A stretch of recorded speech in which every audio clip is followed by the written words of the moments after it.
เอาคุยก่อนอย่าเพิ่งเอาอกเอาใจกันคุยกันให้รู้เรื่องก่อนตกลงก่อนเดี๋ยวมาแป๊บนึงนะโอ้โหไม่คนนี้รูปร่างเหมือนหมอนทองต้มปอมน่ารักไง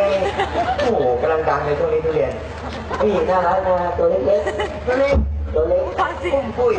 เวลาใส่ขาสั้นนี่น่ารักเลยขาไม่ใหญ่กว่าปุ้ยมาเล่นกล้ามปุ้ยแกเบลไม่ได้พูดอะไรเลยเฮ้ยทำไงแล้วเนี่ยพูดตามพูดตามทำไมไม่ใส่รองเท้าเล่นลิเกล่ะขยับแล้วอันนี้คุณต้องถามไหมเนี่ยไม่ต้องมีแฟนหรือยังยังไม่มีค่ะดีเลยดีเหรออยากจะชวนไปทานข้าวอ๋อจ้าไปกับผมไม่ต้องโกอดทำไมล่ะคะเช้าฟาดผักฟักกินฟาดฟักผัด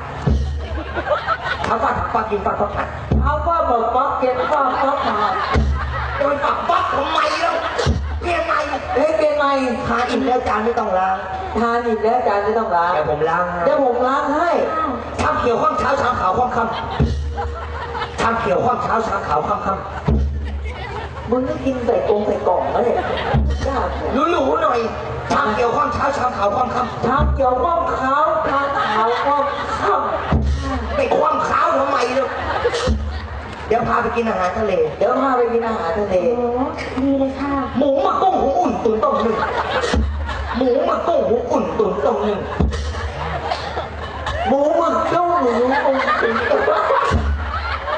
ไปหึงอึ้งทำไมกูพูดธรรมดากูยังพูดไม่รู้เรื่องนะกูจะให้พูดคำพวกนี้ตายแน่ไปแดกผัดไทยไปแดกผัดไทยอันนี้ไม่เอาเดี๋ยวจะพาไปบ้านลุงลุงเราชอบสะสมของเก่าหีบมากมายหลายหีบยกหีบหนี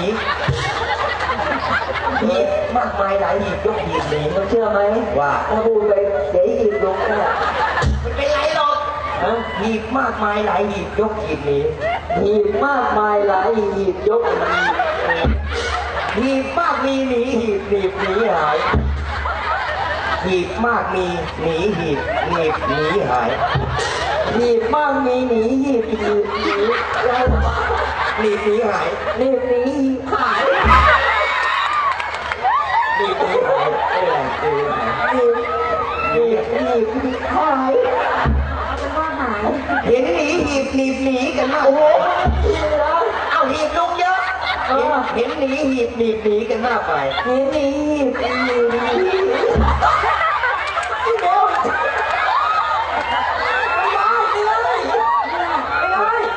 เขาเรียกว่าหมกมุ่นเนี่ยเห็น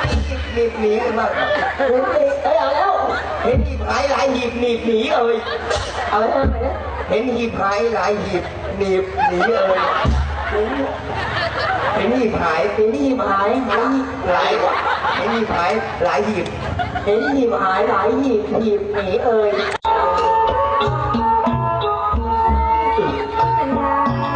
เดี๋ยวมาไปเจอพี่แล้วต้องรับทางไลน์นะต้องเจอพี่ก่อนนะเสียงปรบมือคือกำลังใจน้องพูดมาจากใจที่รักเป็นบ่ที่มีหวานน้องคงใจเคยรักเป็นต้องเช่นใจน้องจงรับไว้